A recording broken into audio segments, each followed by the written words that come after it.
Hi, everyone, and welcome back to the podcast. Today, I'm here with the lovely Angelina, and we're going to talk all about her experiences as an actress and an artist in the performing arts space, but also specifically her experience as a diverse woman of color in this space as well.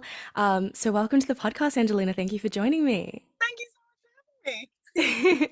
Amazing. So, I'm going to start off with a little basic question. Tell us a little bit about yourself for anyone who doesn't know. Beautiful. Okay. Hello, everyone. My name is Angelina Thomson. Where should we start? We should probably start at the beginning. So I was born in Sydney. I was born in West Ryde, to my beautiful mum and dad, Arca and Scott. My mum is from the Cook Islands, a beautiful little bunch of islands in the Pacific Ocean. And my dad is white Australian. He grew up in North Queensland. He has red hair and freckles and green eyes. And I'm a mixture of the two of them. So we moved up to the Gold Coast when I was about 1 year old, and I lived there until I was 20. I started dancing I've been hula dancing. So I've been like a part of cultural things from since I was quite young. Mum taught me like her culture very young, as soon as I could really walk. And then I started getting into like jazz and hip hop and cheerleading and stuff when I would have been I remember it being year 6, and that is 2007. So I must have been 11 years old. So I started doing that. I was obsessed with it, went to high school, obsessed with everything performing arts. And then when I was in year 12, I really wanted to do this dance stream at a certain university here in Brisbane. And my drama teacher at school said, you should just audition for the music theatre program at the conservatorium in Brisbane. And I was like, oh, I don't know, I really want to do the dance one. And she was like, just audition. What have you got to lose? So I auditioned, I ended up getting it. And I was like, okay, well, I guess the next 3 years of my life is going to be spent here at the conservatorium. And I knew that I loved singing and I loved dancing and I loved like acting and drama class, but I didn't necessarily know a lot about musicals. Like we started in O-Week, and I remember being like, I don't know, what is this show that is called Les Mis? Like, what is this show, Wicked? People are just, everyone knows the lyrics and everyone knows it, and I know nothing about it. And then by the end of term 1, I was obsessed with it, fell in love with it. Once I graduated uni, I've done several different musicals and toured around the east coast of Australia and done some things in Perth as well. And then I booked Home and Away, and here I am. Well, in the midst of that, as soon as I finished uni when I was 20, I turned 21, and then I moved down to Sydney and turned 21. And then ever since then, I've been on tour and really based myself out of Sydney. So I guess that's my life story. Amazing. No, that was so beautiful. And I think it's really interesting the way that like your culture kind of like was a foundation as well, in a sense, to a lot of like your performing arts background. Like as you said, starting off with like hula dancing, which is amazing. And do you still kind of dabble in it now that like you're Yeah, kind of later on in life? I haven't in a couple of years. Really, the only time that I will do it is if a family member asks, can Angelina dance? So they'll ask my mum.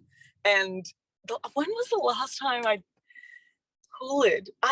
Goodness, the last time I did hula was I did a cabaret, a one-woman cabaret in 2020. And I did the cabaret was called Hinano, which was the name that my mum and dad were gonna call me. And it means it's like it's a pandanus flower in the Cook Islands. Well, the flower is here as well, but it is a pandanus flower. My boyfriend is just coming back, so he'll come and say a little hello. No stress at Hello. all. Hello. Hi. How are you? I'm good. How are Yeah. you? He's all over it. Lots. Hey, Camilla. Amazing. Little guest feature.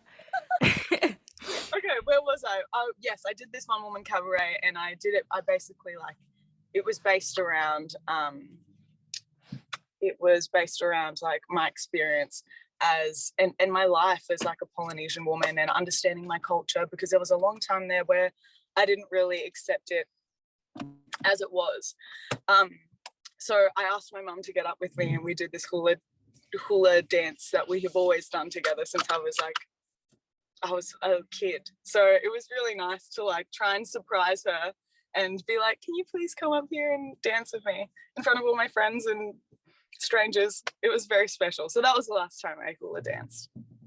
So beautiful. I love it. And you seem really passionate and immersed in your culture, which is really great because I think, you know, in a country like Australia as well, you can kind of get lost sometimes and forget your roots a lot of the time. But I'll tell you this much for free, like that was not always the case. That it has been a long journey of learning, of accepting, of forgiving, of loving, of learning more. It's been a big journey because it hasn't always been like this.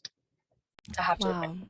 Well, I might have to dig into that a little bit later on. We're ready. But yeah, we'll move quickly to the next question, which was, when did you first start performing in the industry? I mean, you kind of covered this a little bit, but even just maybe a little bit more background about like maybe the kind of different showcases that you performed in, or the different kind of shows and television, film, theater, whatever it is. Totally. The first, I guess, professional thing that I did was this Motown show on the Gold Coast. My music teacher from high school put on this show at the casino, and he was like, someone has dropped out, can you please learn it really quickly? And I was at uni, and at the time, when you start in this course, they give this big spiel about they don't want you to go and do work because they want you to concentrate on the education first and like training. And I was such a little goody two-shoes, and I was so scared to ask, can I please do this gig? There will be one class that I will be missing out on. And they were so not keen. They ended up letting me go and do it. And that was one of those moments where I was like, I learned this show in 5 minutes, and I went up and did it, and had all these costumes made for me. And it was like a very surreal, overwhelming experience, but it was so awesome because it was like the music that I had grown up listening to, like all of this beautiful Motown music that I was obsessed with and always have been because mum always plays it in the house. So that was the first kind of professional, I guess, performing thing that I had done that wasn't attached to like a dance school, or wasn't attached to like hula dancing, or wasn't attached to anything, or like modeling or anything like that when I was younger. And then, yeah, I guess my first musical was once I graduated from university, and I did the musical Beautiful, the Carole King musical. I'll say musical one more time, musical. And I went and did that, and I was a swing on that show, which was a huge learning curve. There were so many challenges that I was unaware of, that people never talk to you about. And when I was doing the job, I was like, I don't know how to do this. You're kind of just learning on the run and just making it up as you go. And there were so many times where I was like, you know, when you have the dream, you put the dream on a pedestal, and then when you're living out the reality of that dream, it is something completely different. There's all of these like dark spaces that you don't realize. I mean, you just don't necessarily consider when you're manifesting the dream. But that is just with every industry. There is always like these shadowy spaces that are like difficult, like life. Like it's just all a roller coaster. Sometimes there are great days, sometimes there are tough days, sometimes there's great people to work with, sometimes like you will clash heads with people, and that's no one's fault necessarily. It just is the way of life. So there were all of these challenges that I was met with that were quite difficult, but then there were also incredible, like rewarding times as well. There was one oh my goodness, there was one show I remember going on for a track that I hadn't done in a little while, because being a swing pretty much in a musical is there are swings that are sometimes on stage, there are swings that are sometimes off stage. For me, I was an off stage swing, and I covered 6 different tracks in the show. So at any point, if any of those tracks are sick, injured, away on holidays, whatever, one of us will go on and do their plot. So I had been on for someone else's plot for the previous shows, and then I went on for this plot, which I hadn't done in a little while. So I was practicing the choreo and the wings before I was going out and doing this dance, the locomotion. And I get out there, huge smile on my face. I'm like, okay, great. I am this person tonight. I'm going to track 8. I'm going in this wing. I'm spacing this way. I'm singing this harmony. I know exactly what I'm doing. I go out there, huge smile on my face. I know exactly what I'm doing. I turn back around to the front to do this choreo. Something had popped out of the stage, and there was like lights underneath the stage, and then this like plastic that keeps it flat. But the plastic had popped out, and I didn't see it. And I fully tripped on this plastic, fell face plant into this stage, and it's like a hollow stage. So for this stage, there was like mechanics underneath. So there's the proper stage, and then there's the stage that we dance on, because there's like mechanics underneath. It sounds hollow. So there's me, a giraffe, or 6 foot in heels, flat on the stage in front of 2,000 people. At the same time, my chorus heel had like fallen off my foot. I got up like the most ungracious swan. Like it was there was nothing beautiful about it. It was like when you fall over ice skating and you are so cold that you just get up and you look so uncoordinated. It was that in front of 2,000 people. I was like, I can't just keep going. My shoe has fallen off my foot. It's hanging on by like the ankle strap. I remember running off stage, flicking my chorus heel back on, being like, where am I? Who am I tonight? Changing wings. At this point, there was like the people like waiting side stage coming to see like, are you okay? Like, what's wrong? I ran back on stage with the biggest smile on my face, like nothing had ever happened. I reckon there was maybe 3 counts of 8 hours off stage all of this is like processing in my mind. Came on stage, finished the number, went off stage. The resident choreographer came up to me and was like, what just happened? Are you okay? And I told her what happened. She was like, okay, well, good job for finishing.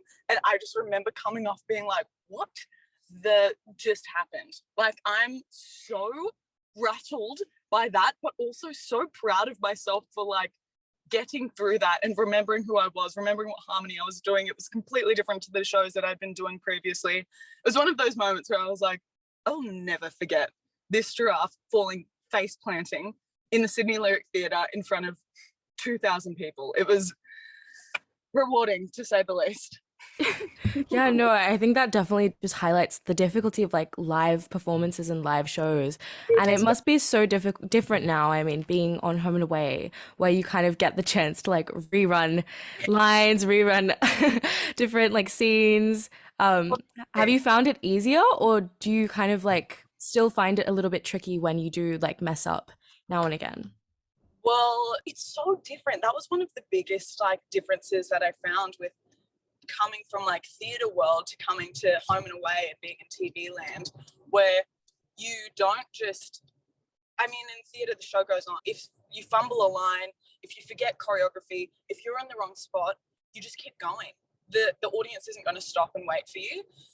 And then coming to TV land, the tiniest things, like there are often times where I will be in the scene and can walk to my spot and miss my mark by, there will be a mark on the floor for me so that certain cameras can get me at a certain point, and I'll miss my mark by, I'm telling you, 2 centimeters, and it's amazing. They're like, we have to go again. I'm like, I'm so sorry.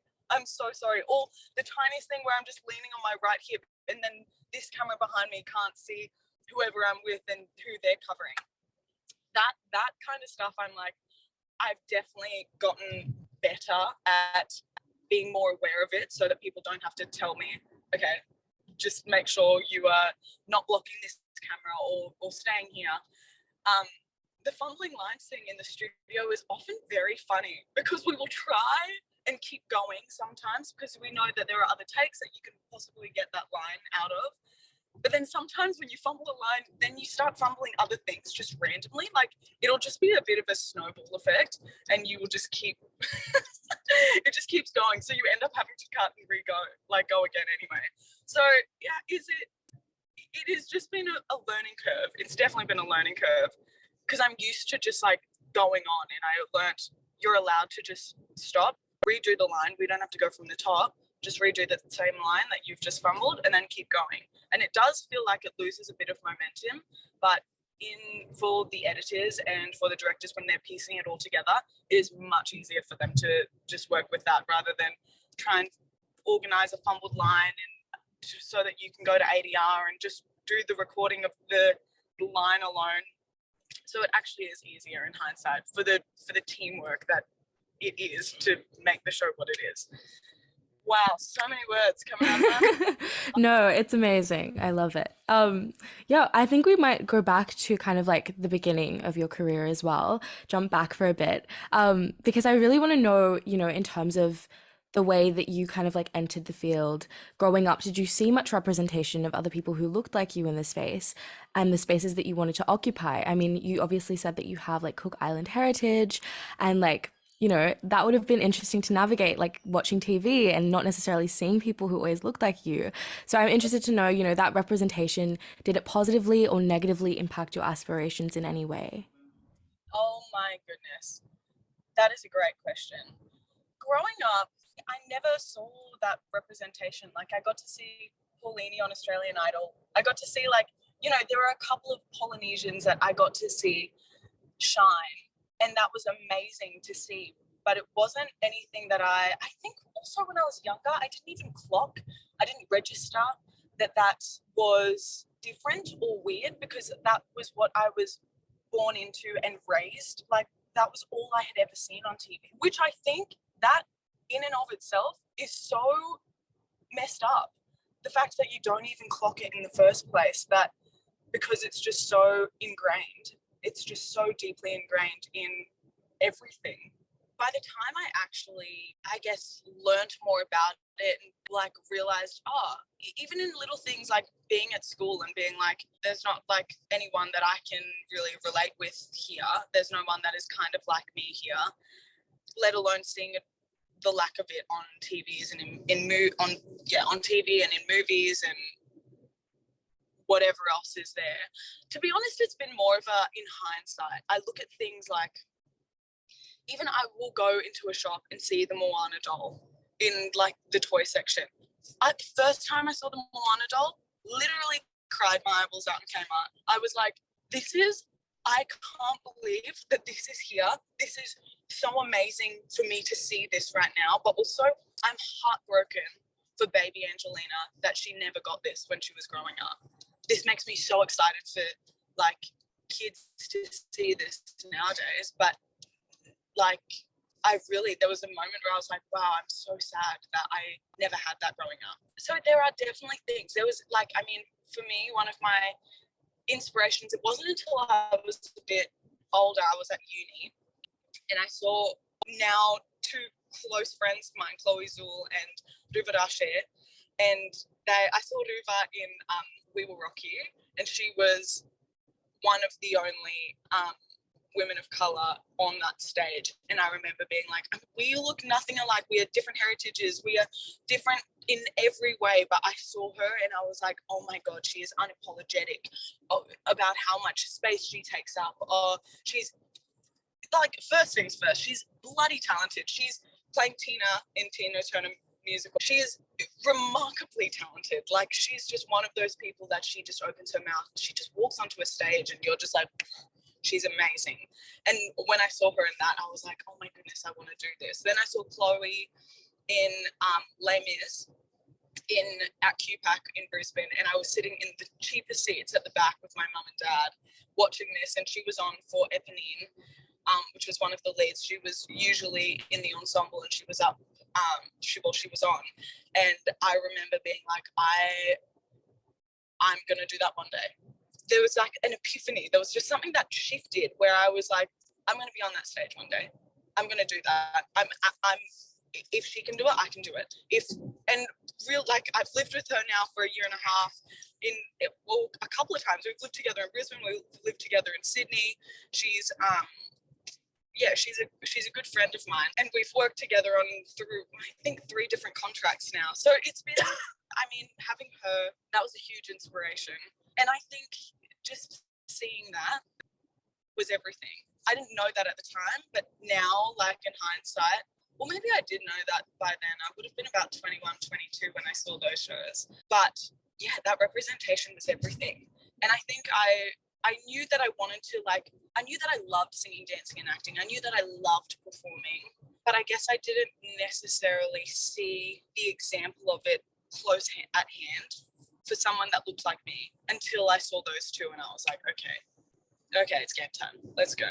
If they can do it, I'm going to do it. Then my first musical, Beautiful, I ended up doing it with both of them. So it was quite a beautiful circle moment. Yeah, no, for sure. And I think it's so nice for you to have had kind of two people like them. I mean, to kind of, look to and to feel, seen and represented as well. And now the fact that you're like working with them or you've worked with them before, I think is really a testament to like your growth and also their impact as well, which is amazing. 100%. Yes, no doubt. Absolutely. Yeah, and I'm sure that you're doing that for a lot of other young Polynesian women or just Polynesian people in general as well. So it's a really exciting time. Yeah, it is. It feels very special, and it also feels very weighty. Like, but not in a bad, like I'm lugging this thing. Like, it just feels like important. That representation of knowing and being proud of being Polynesian and having a platform from home and away it feels huge because I never had that. And to be honest, like I have watched the show for years. I grew up watching it, and then there was a while where I didn't. And then I was obsessed with it again, especially over COVID. And seeing the Parata family join, and that was huge. Seeing that they all had cultural names on the show, that blew my mind. And I was like, oh my goodness, like Home and Away is doing this. This is really epic. And then a couple of years later, I got to meet them when I was when some of them were still on the show, and we had a crossover. That was huge. So definitely, it is. I feel really grateful to be this representation, but I also don't take it lightly. For sure. And I think you're carrying it really well. So kudos to you for that. In terms of, entering the field once again, did you face any barriers or difficulties on the basis of ethnicity? Obviously you kind of said that because you didn't see that representation, you kind of weren't cognizant of like the issues with that. But were there any kind of like practical or like physical barriers or even just things that you kind of faced, even little microaggressions, little things with casting that kind of made you feel a little bit iffy? Small, of course. Oh my goodness, yes, absolutely. God, yes. Like that's a great thing to bring up because I think it's really important to flag and just be aware of, because I feel like sometimes it's easy when you are professional in quotation marks, that sometimes it's easy to just like, no, it's fine, it's great. Yeah, no, like, my experience, I'm really grateful, I'm really lucky. And I think that is, I would use the word dangerous for any person of color coming into the industry and not being conscious of having to be safe sometimes, because you are sometimes walking into spaces that are not safe. That is not fair. And unless you are told that that is sometimes the experience, sometimes you will get burnt and you will often get triggered, but you don't have your guard up to look after yourself in those moments. So I think it's important to share this. So yes, there are absolutely times where goodness me, like oftentimes just being typecast, just being stereotyped as, I mean, most of the roles that I've played in music theatre, most, not all, have been the sassy brown girl. And I have sat in that world. There is a part of me that loves it. I feel like, because in my regular life, there is a part of me that is very like, I have boundaries and I have, no, I'm not going to allow you to screw me over like this. But really, I'm quite a goofball in regular life. Like, I'm not necessarily this stereotype that I get cast as, or have been in the past cast as quite a bit. But sometimes that is, I mean, there have also been experiences where that is what people see when they see me. So like there has been an experience where I've been in a shopping centre. God, in 2020 I was in East Gardens shopping centre, and this woman was looking at me up and down, and she went and she like took her purse away from me like I was going to steal something from her. And that one moment fully sent me on this. I was bawling my eyes out. I went back to my car and bawled my eyes out, and it was one of those times where I was like, wow, what I see myself as is different to sometimes how the world will see you. And that was a good realization, because one, God, doesn't matter if someone else sees you. Like, that's your opinion, and that's on you. That's actually really sad, but that's the way that you look. That's the lens that you look at the world in or through. At the time, I took that on. Now, in hindsight, of course, there is a part of me that would take that on again if that happened to me now. But I have learned that, God, I feel sorry for you. That's not a me thing. Like, I know how incredible I am and the history I have and what, like, my ancestors have done so that I could even just be here today is I'm proud of. So, I guess the typecast thing, I only say that because there are times where I'm like, yeah, you get typecast as this thing when in reality you are something completely different or only slightly that one thing. But then sometimes you walk out into the world and they look at you as that typecast. So that's why you get cast as these things, because people are still so uneducated. So there's still a long way to go. Yes, and like handling microaggressions and stuff like that, yeah, it happens. It happens a lot, even with things like pronunciation of names. That is one that gets me. That is one that gets me because I remember introducing my mum to one of my friends who is Māori, and I remember being like, okay, yeah, my mum's name is Ake, but her full first name is Ake Karo.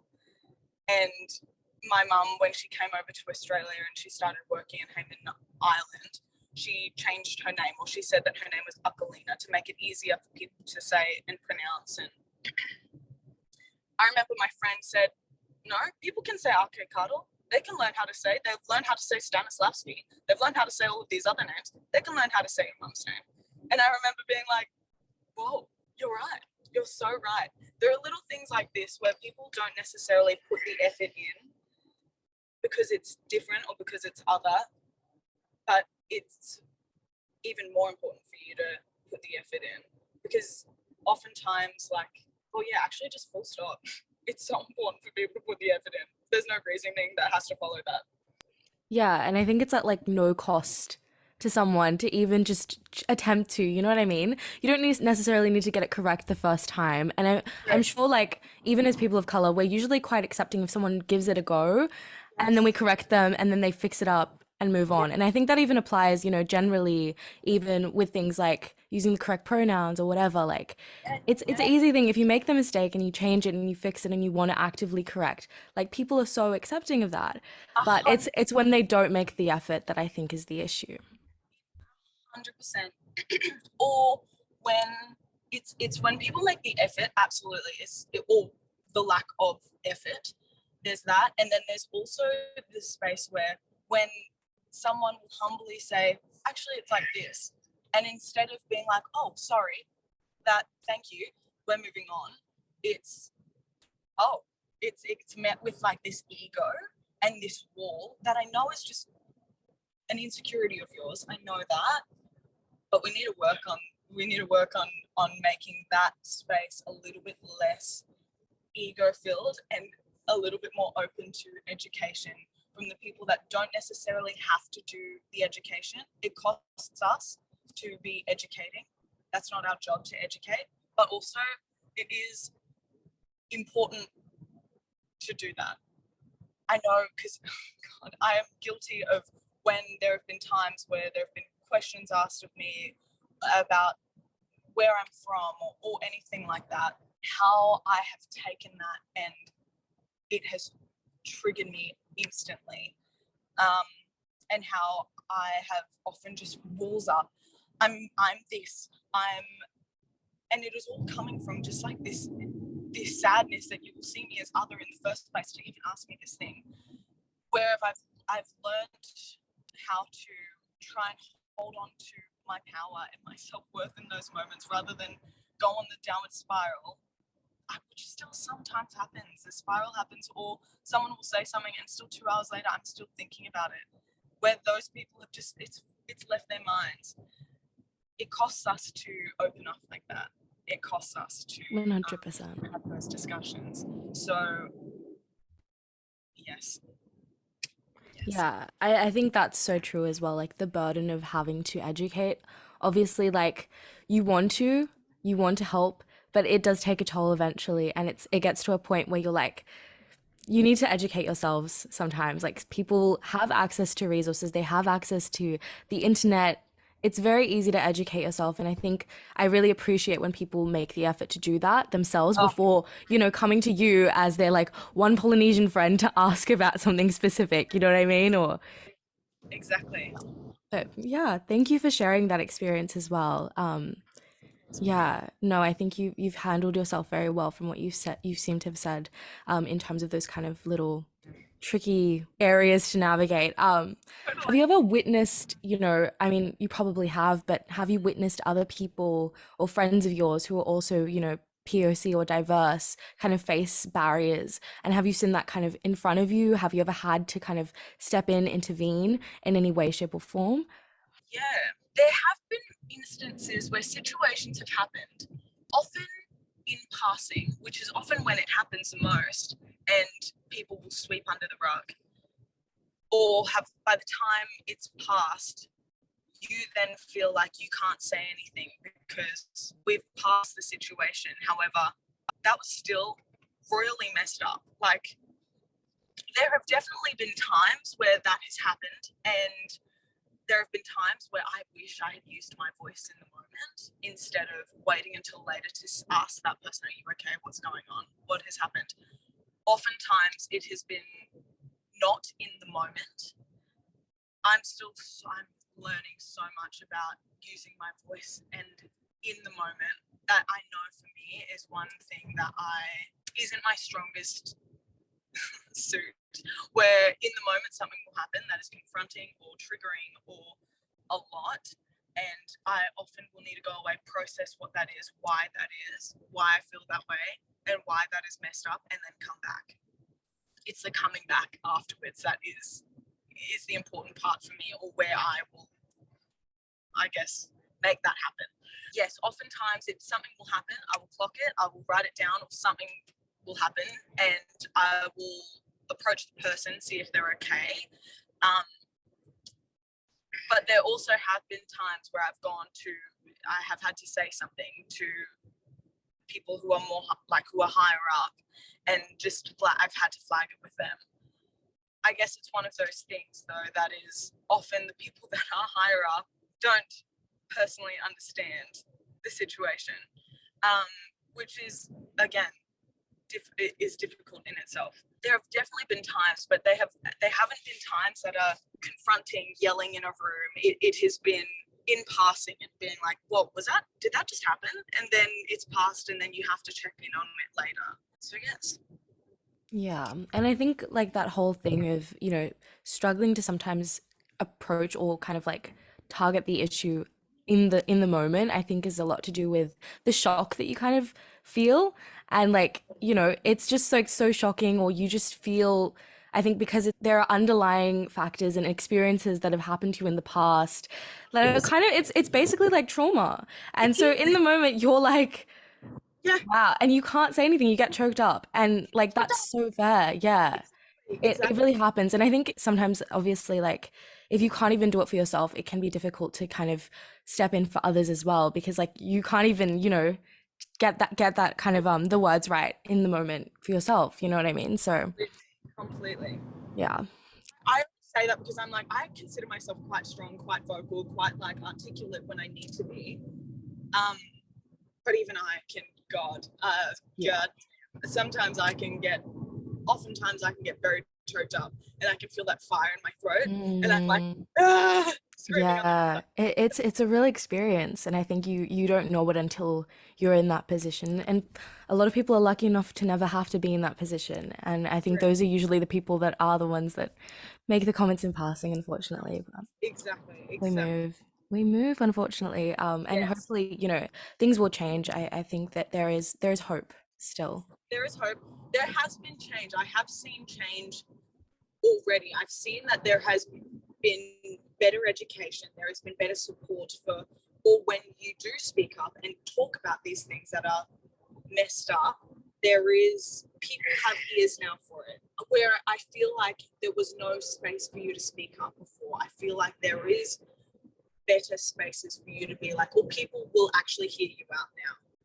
Whether that is met with ego or listening ears is another thing, but oftentimes I have found that there has been change. So there is hope. There is a world where like we are not going backwards. We are slowly, emphasis on the slowly, but we are going forwards. And I think holding on to that hope is important, because if you don't have that, oh, what's the point? 100%. Yeah, no, I think that this kind of links in really beautifully to like the next question that I had for you, which I think I can join these two questions together actually.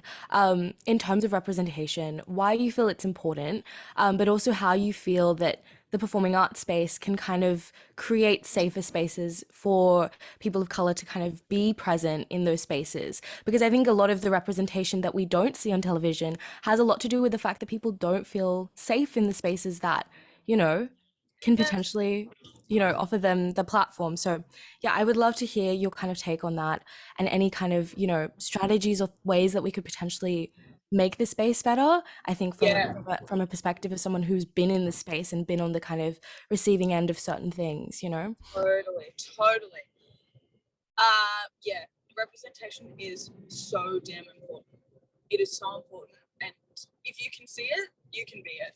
If you have that tangible thing that you can see, then there is just more hope, there is more encouragement, there is more like passion to be like, maybe I can do that too. That is everything. That is absolutely everything. And when you see yourself as typecast or in roles that are stereotypically cast, there is less motivation, because oftentimes for musicals, these musicals have been written years ago in a world where we have grown from. We have definitely grown from. So those roles aren't as meaty as and fleshed out as other roles that in the past haven't been cast as POC. So seeing the representation in those roles that are meaty, that are fleshy, we can do it. We are absolutely more than capable of doing it. So cast us in us and watch us shine. Like, there are just times where the opportunity isn't necessarily there because people are, I guess, closed-minded to casting like that, or are used to casting the way that it has always been. So there is the representation in roles that are meaty, that are fleshed out, that aren't stereotyped, is everything. It is everything. Because God, I remember there was shows that I was watching through COVID that were Australian TV shows.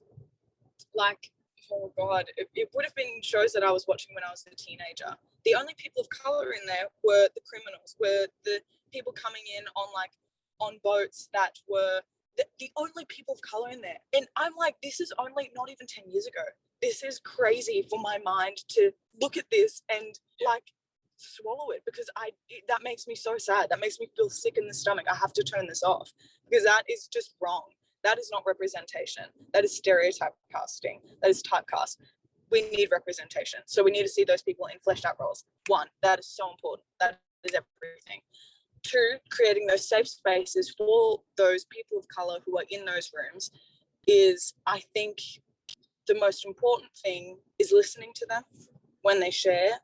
If there are experiences that are triggering, if there are situations that have happened in the workplace, I think the most important thing is to listen to them, to not just give it the benefit of the doubt and say, if it happens again, then come back to us.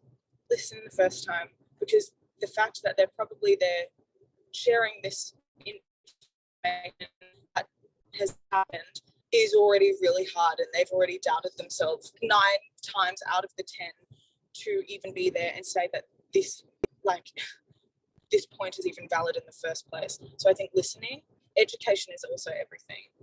Education and awareness, thinking twice about what you say before it comes and spills out of your mouth is, I think, just what makes a person just kind first, let alone like not racist.